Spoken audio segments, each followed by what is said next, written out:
Well, Cage, big news, of course. John Fitzgerald stepped away as the captain of Australia's Davis Cup team. Been at the helm for 10 years now. He's going to be replaced by Pat Rafter as the captain and Tony Roach as the coach. Did he walk away, Cage, or did he get a little shove in the back? Well, that's the interesting question that I'd like someone to answer. I would hate to think that Tennis Australia has given John Fitzgerald the hevo. Look, the call's been made. I hope it's Fitzy's call because John Fitzgerald's been fantastic for Australian tennis, and I would hate to think that he was pushed out. Okay, the press report we read is the fact that Fitzy was supportive of the move. And look, at the end of the day, I guess, when you talk about Pat Rafter and also Tony Roach, you talk about Pat Rafter, the young man that's been out in tennis for quite some time now, but everybody loves Pat Rafter. Then you throw in the experience of Tony Roach, who's been, well, he's done everything in tennis that anybody could wish for, so it would appear to be the perfect combination. Yeah, it looks that way, Cage. Look, I'm with you. Fitzy's been outstanding for Australia, and he's been outstanding as the coach. He hasn't had the talent to work with it, and we saw that once Leighton got injured, and it's not a reflection, but he talked about it when we spoke a couple of weeks ago. The young kids are starting to come through, but it's still a fair way off. So I sense that he's been such a loyal bloke, and he's such a great Aussie that...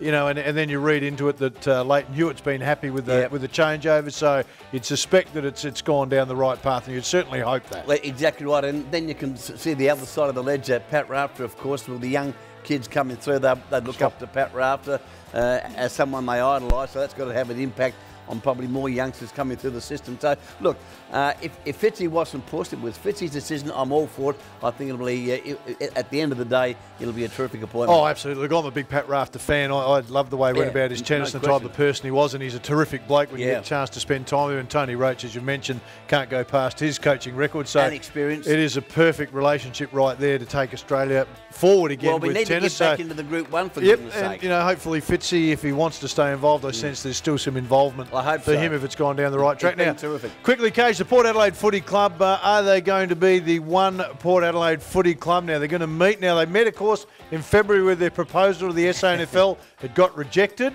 Now they've got a proposal again on the table to unite the Magpies and the Power as one club. Can you see it going ahead? Well, why is it back the second time? Why was it knocked in the head the first time? If you talk to people in the know, they'll say that there are a couple of SANFL clubs that didn't want Port Adelaide to be one club in two competitions. Look, if you read the articles about it, if both sides, the Magpies and the Power, are better off financially, then I'm all for it. And I would hope a decision is not made on jealousy, as I believe it was the last time. So let's make this decision, or the Commission and the directors, let's make this decision based on what is best for football, for the Port Adelaide Football Club, because you would hate to see Port Adelaide drop out of the local comp because they have the biggest membership, they have the biggest attendance. Hey, that's only going to hurt footy. Anytime you're going to make a decision of this magnitude, Cage, it needs to be rational, correct, not emotional. Correct. So if you're going into the meeting with some emotion, then you need to push it to a side, or don't go into the meeting. If it's rational and you walk away going, I made that decision for in or out rationally, then it's a good decision. If you're basing it on something that happened back in 1994 or 95, you've probably made a bad decision. No question about that. Could I ask you this, Cage? Can the SANFL survive without the Magpies? They can, and they would. I've got no doubt the people running the local comp would make certain that happen. But look,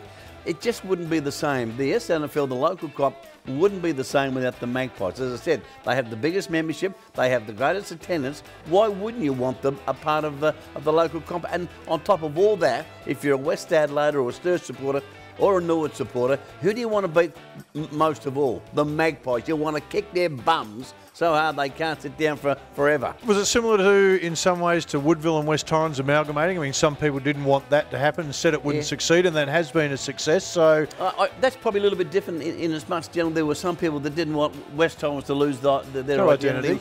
Woodville to lose their identity. That's perhaps a little better, but I would hate to see the day that the Magpies aren't a part of the local competition. Wouldn't be good. Well, hopefully the proposal is one that says they can stay in Cage, and again, if it's rational and it says they can't, well, then that's fair enough. That's where it's got to be. So keep our fingers crossed. I'd like to know why it's back up in front of the Commission for the second time.